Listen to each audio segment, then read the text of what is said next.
Hey, it's Jim again. Just wanted to cover something else with saw here when we're doing our reassembly.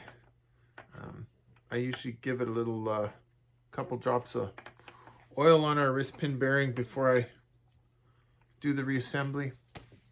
Um, on our surface between the crankcase and the cylinder, I don't know if it'll show up there very good. Maybe I'll try and zoom you in a little bit here, or well, it's primitive zoom in. I'll just tip you over. Hopefully it doesn't fall out. But you'll always see some irregularities on the surface. So I normally go around that with some 220 grit sandpaper, emery cloth. I guess if I'm sitting here, it's going to work out just good. And what I normally try and do is not go across.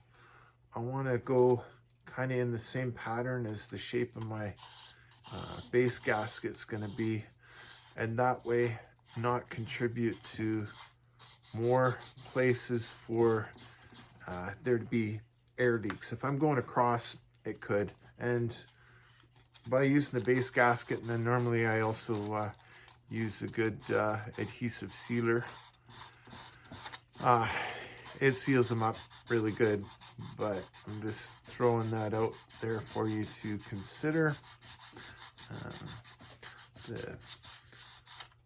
The more of those obstacles that we can eliminate as we're building something, then the better our design is to overcome some of those issues that could be failure points in the future. So that's part of what I do anyway.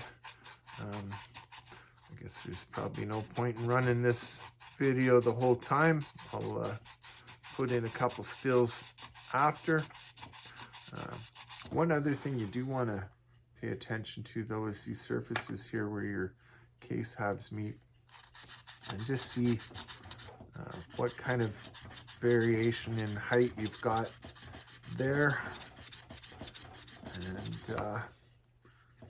it's nice to work that a little bit, but that's one of the things that the base gasket and then the goo on top of it helps eliminate. There's lots of different suitable products out there that you can use, and that's up to you. Just don't use RVT silicone because it's not fuel safe, and over time it will just break down with the exposure to the fuel that's running in here, even though there's it's diluted a lot with the air, but it's still enough that it does break down the silicone, and then whoever's running this saw is eventually going to end up sucking air through somewhere, and then they're going to seize it. It's like that old Newfie joke, eh?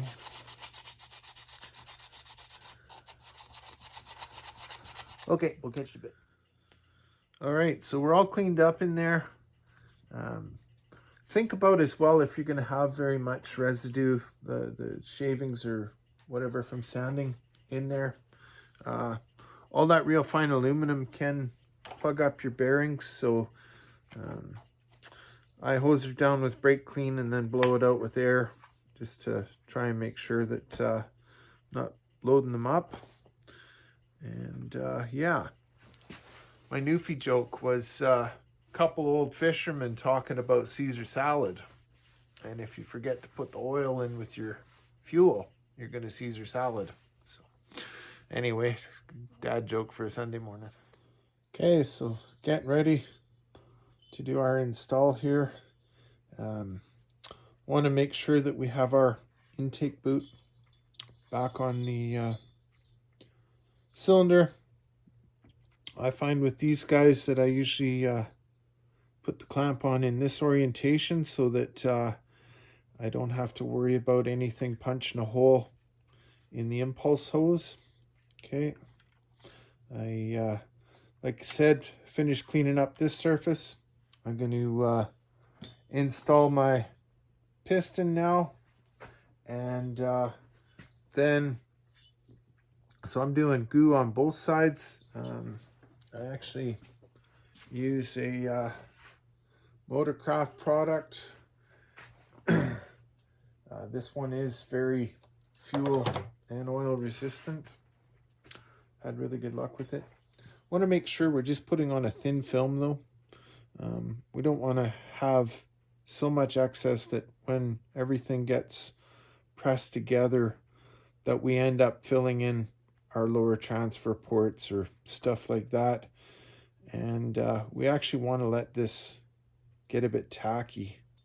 So it is anaerobic. It dries without air. But we want to let it get tacky so that it actually starts to set up before we've assembled it. And so you'll have a tendency to feel like you're under the gun. You really got to hurry. And that's normally when you get yourself in trouble. Just take your time, put her back together, but don't panic. My shop's a bit cold right now anyways, so I've got more than ample time. But yeah, just relax. And that's always easier said than done. I know when you're working on your first couple especially, that you can get a little anxious. But, just take your time and make sure you get it right. Okay. Just pause you. I'll finish putting this together. Okay, so put the other circlip in, wrist pins in there. Just a single ring piston. Just want to try and show you, and I'm not sure how good the resolution on my camera is today. It always seems kind of blurry. But anyways, there's a recess on the piston ring here for the locator pin.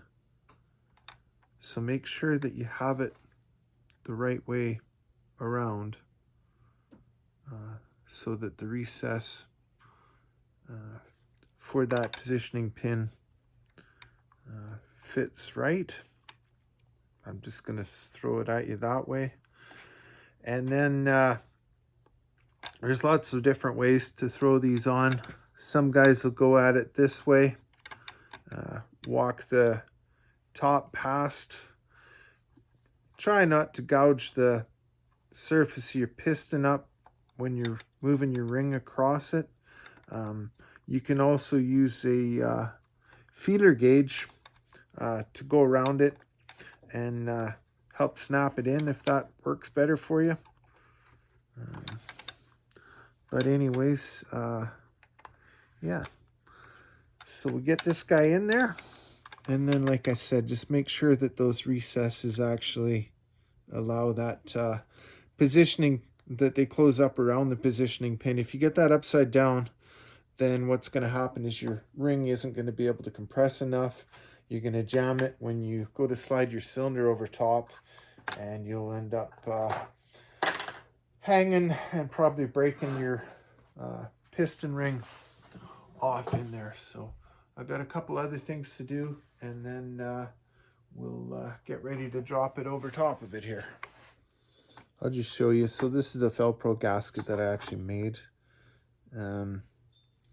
But yeah, as far as we were talking about, just making sure that we don't have a bunch of residue actually going into our lower transfer ports and stuff. So that gasket is now mounted onto our cylinder.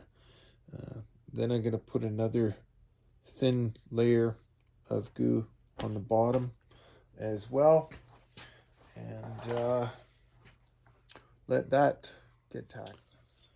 Okay, so we're pretty much ready here to slide the cylinder over the piston. Got the bridge in place here. It keeps the piston from dropping all the way down. This is like a well, I guess depends where you're at. Canada here, it's about 20 something bucks for this little rig, but it's such a handy little ring compressor setup that it's really well worth that. So yeah, I usually work from the side you're on, but hopefully you'll get her. Okay, so it's just that hard, eh? We get rid of that now, and then remove the ring compressor out of there. Try not to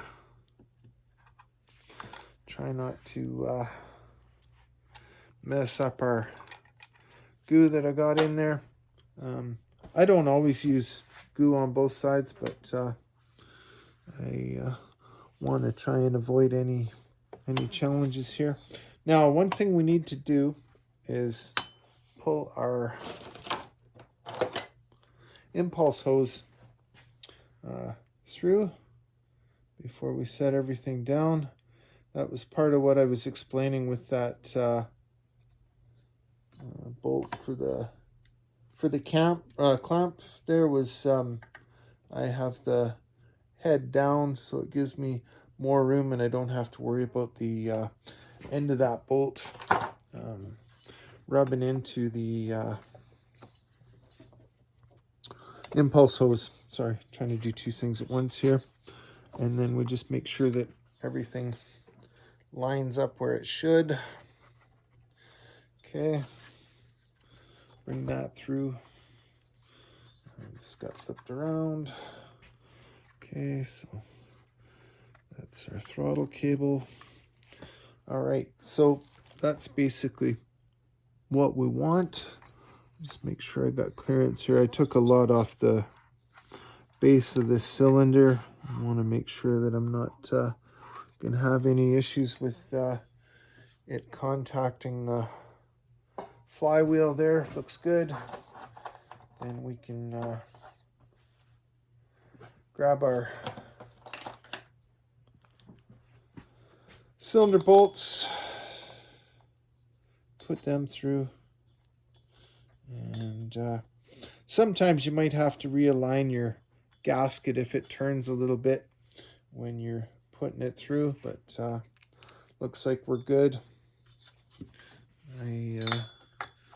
I do engrave the top of my cylinder with all the build specs on it and the owner's name and my stuff on there and the date, so that at least when I remember to.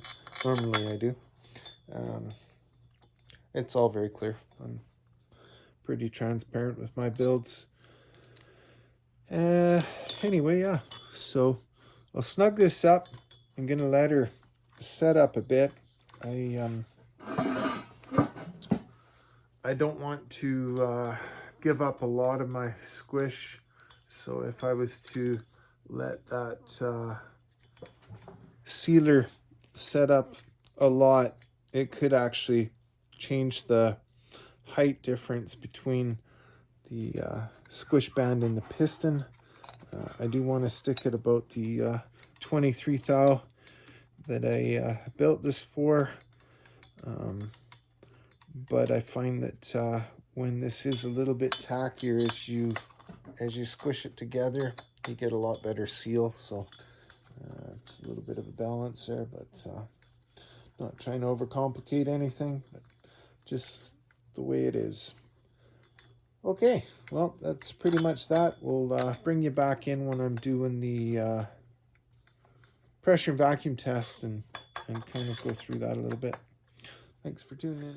I hope it goes without saying, but just in case, you always torque your stuff down in a X pattern so that you're applying a little bit of pressure across to ensure that everything kind of seats down evenly as opposed to going around the outside. But like I said, for now this is just basically letting it set up, and then I'll periodically tighten her down again, probably in an hour or so, and then one at the end of the day, and then I'll double check it in the morning.